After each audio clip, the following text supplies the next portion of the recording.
Welcome back to another review and welcome to a sick Greg Dennis. But I'm not going to miss a video because of that. But what else is sick is this. And it's the new Chery Tiggo 7 Pro Max, which takes everything from the current Tiggo 7 Pro to the Max. Now in this review we're going to do a full review of the car, take it for a drive, see what it has to offer, and at the end I'll do my verdict in the form of the GDR test.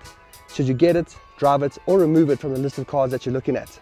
But for now, let's check it out.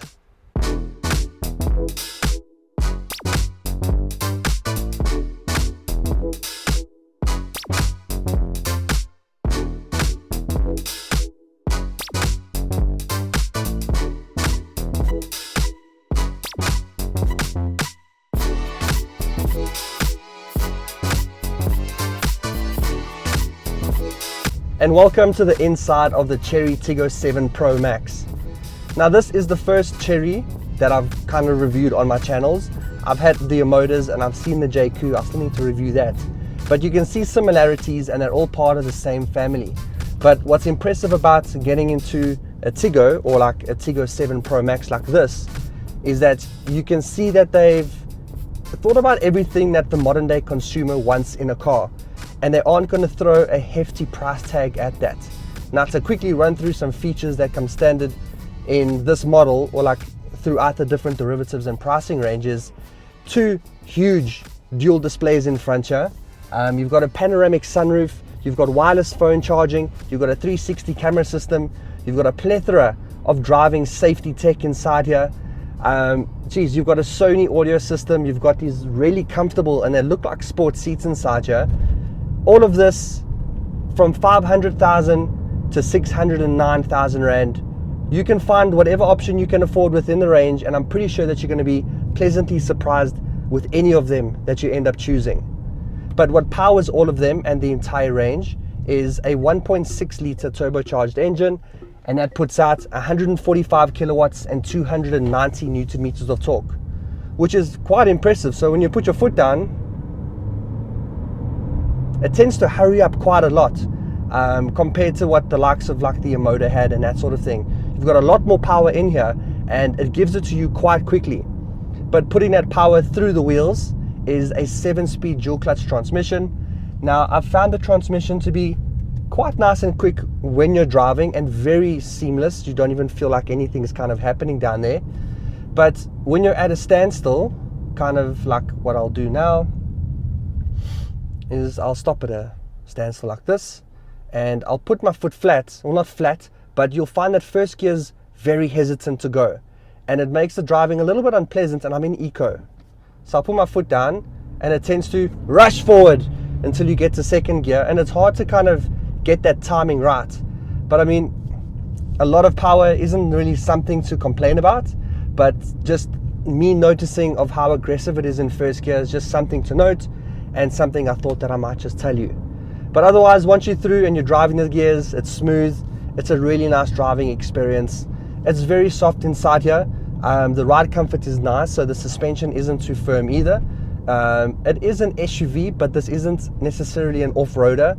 The version that I'm in at the moment is the two-wheel drive version, and obviously by me saying two-wheel drive, that doesn't really scream off-road to you, does it? But the Pro Max models, whether you're looking at a Tiggo 8 or a Tiggo 7, have got the option to get all-wheel drive. Like I said, this version isn't that, but when you do get that version, you get additional drive modes added as well.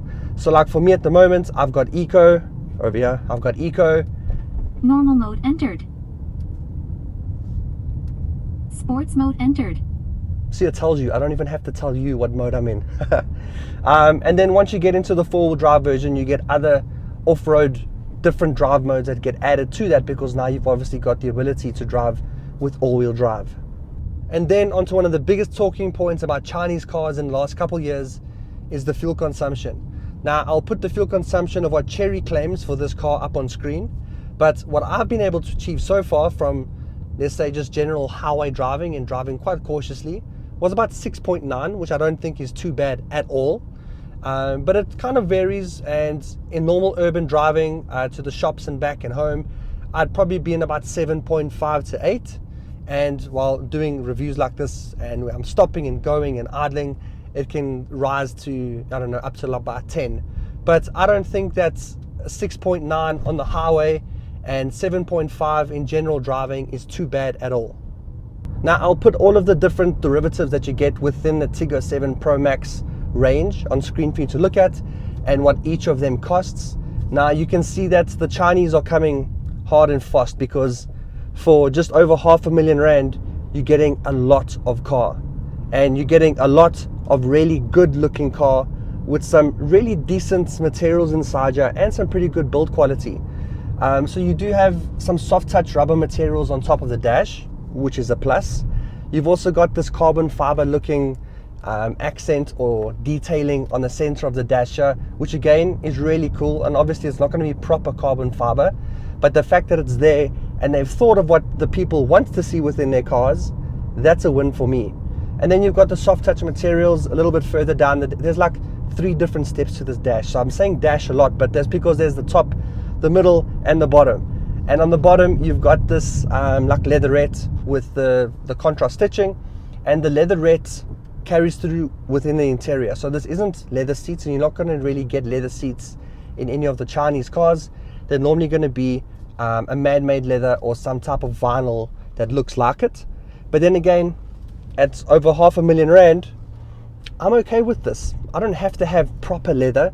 I'm okay without smelling it. You're still going to get the new car smell, but these seats are going to get just as hot in the sun, and they're going to be just as comfortable, and they're also just as soft and as supple as what you're going to get with real leather. So I don't mind this at all. Some other cool things within this interior, as I've said, you've got these 2 digital displays in the center here. The one in the middle is for the infotainment, so that's where you're going to look through all your car settings, and there's a lot of settings to go through. You'll also be able to adjust all of your audio and your multimedia. It does also have wireless Apple CarPlay and Android Auto. And in front of the driver, you've got the digital display, where you've also got 3 different modes that you can choose from, or themes, which is quite nice. So you can choose, depending on how you're feeling, what you'd like it to all look like. And obviously with being able to change in the sensor there to look through the different settings that the car has, in terms of your tire pressure monitoring, as well as your trip meter and some other cool things in front here. And something else that Chery, Amoda, and JQ and them are very proud of is their voice assistant, who's constantly listening. So whatever car you're in, you just have to say the prompt, and it's going to wake up and wait for you to tell it what it needs to do. So it's very specific in the things that you can ask it, and the infotainment's got a settings, or you've got settings within the infotainment that you can get to, and it'll tell you all of those prompts that you can ask it. But let's just ask it something simple. So here you're going to say, "Hello Chery, Here. open the driver window." Okay. "Hello Chery, Please continue. close the driver window." Okay. And there's a whole bunch of other prompts that you can tell the car to do, and it'll do it for you.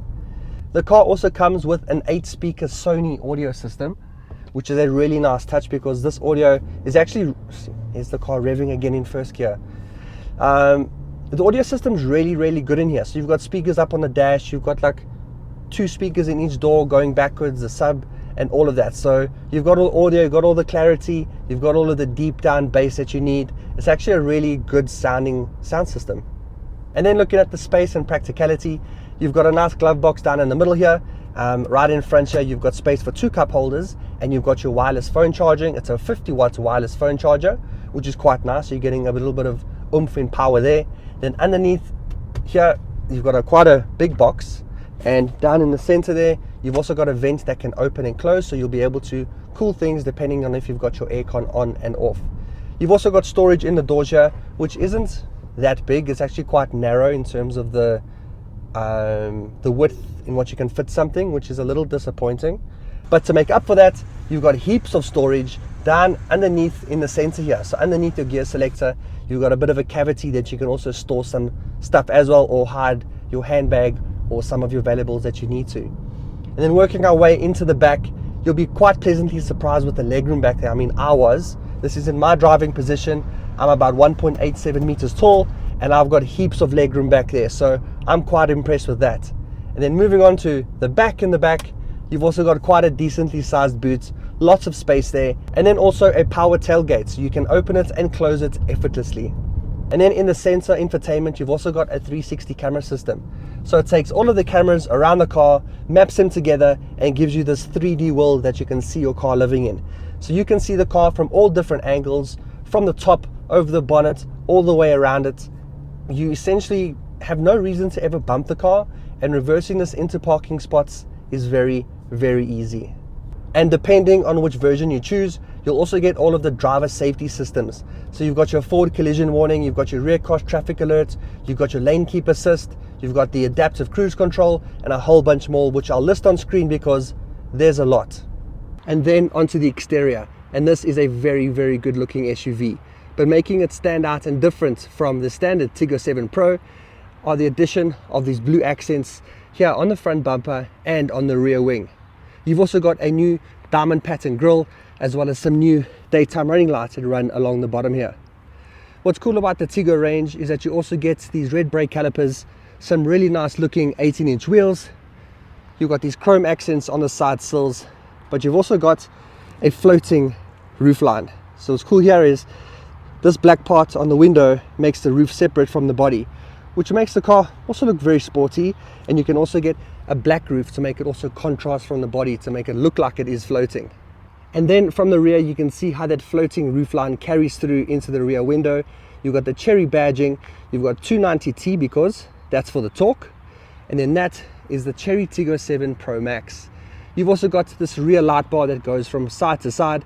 It looks really cool at night. I'll try to show you a picture on screen now, but because it's Chinese and it's not a performance car, you don't have real exhaust, although these are more real than what you get on a Mercedes-Benz because you can actually go through here, but the actual exhausts are underneath.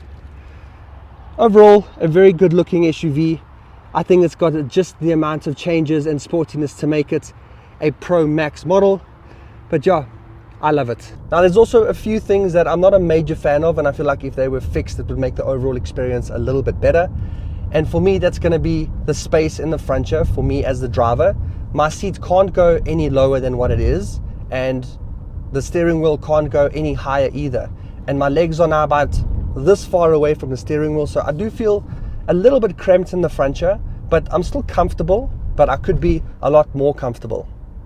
There's also the very intrusive welcome song that plays every time you get into the car. Now I know that you can turn it off, but I have not been able to find that setting, and for me that's an issue if you can't get to that setting easily, because I've looked, maybe I've missed it, but I can't find it, and it shouldn't be that difficult. And then also in the front over here, as I've said, the dashboard has got 3 different levels. Now level 3 for me is a little bit too pronounced, right? So it comes out a little bit too much. Now for a passenger sitting over here, you find that your knees are also very close to it, and this seat here is almost further back than the one I'm currently in, and their knees are very close to the dashboard and that part of the dash that comes out. So if that was maybe taken in a little bit more just in the front there before it kind of hits the center here, I think that would have made the passenger driving also a lot more comfortable. Another thing that I'm not a massive fan of inside this Chery Tiggo 7 Pro Max is the climate control menu that they've got built into the dash. Now I commend them for doing a separated climate control, which is great, but something I'm not a massive fan of is the fact that it's touch sensitive. So if you try and do something on the infotainment, you're going to rest your hand on the dash so that you can press buttons, but by doing that, where you've rested your hand, you're either turning the aircon system on, you're turning it off, and you're not actually doing on screen what you're wanting to, because the aircon is kind of interrupting that. So it's not the best experience. And then something that I do like about the car is the fact that there's volume controls all over. And this is probably something that Haval should probably take out and listen to and implement in their cars, because besides for steering wheels and within the screen, that's where you can do it in a Haval. But here in the Chery, you can do it on the steering wheel, you can do it within the screen, you can also do it here on the side of the instrument panel display. There's buttons there for volume for the driver, and there's also a little scrolly wheel down here in the center where you can adjust the volume too. Now if you're in the market for a Chery Tiggo 7 Pro Max, or any Chery for that matter, then go check on out on changecars.co.za. They're a website that sells new and used cars, but the best thing about them is that they check and vet every single dealership that sells cars on their website. So they know who's on their website, they know what they're selling, which means you're not going to get scammed or taken for a ride, because they put in the customer first and they pride themselves on service excellence. Their website is also a hub for everything automotive. So on the website, you can go and watch car reviews, you can read articles, you can even go do some financials. So you can even go and see what you can afford per month with their monthly repayment calculator, which will even help you by showing you what cars you can afford within that range. But best of all is that if you also bring them a quote from a dealership that's not on their website, not only will they match the quote, but they'll beat it too. So go check out changecars.co.za. They're also a proud partner of Greg Dennis Reviews.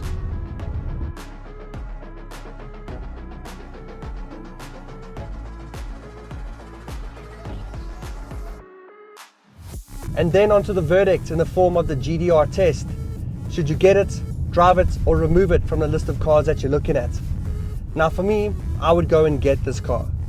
If I was in the market for an SUV that I'm wanting a whole bunch of features, really nice drive quality, not too bad fuel consumption, some decent power, lots of space, and some really good looks, then I would look at getting the Chery Tiggo 7 Pro Max for myself, and I'd recommend that you guys go check it out too.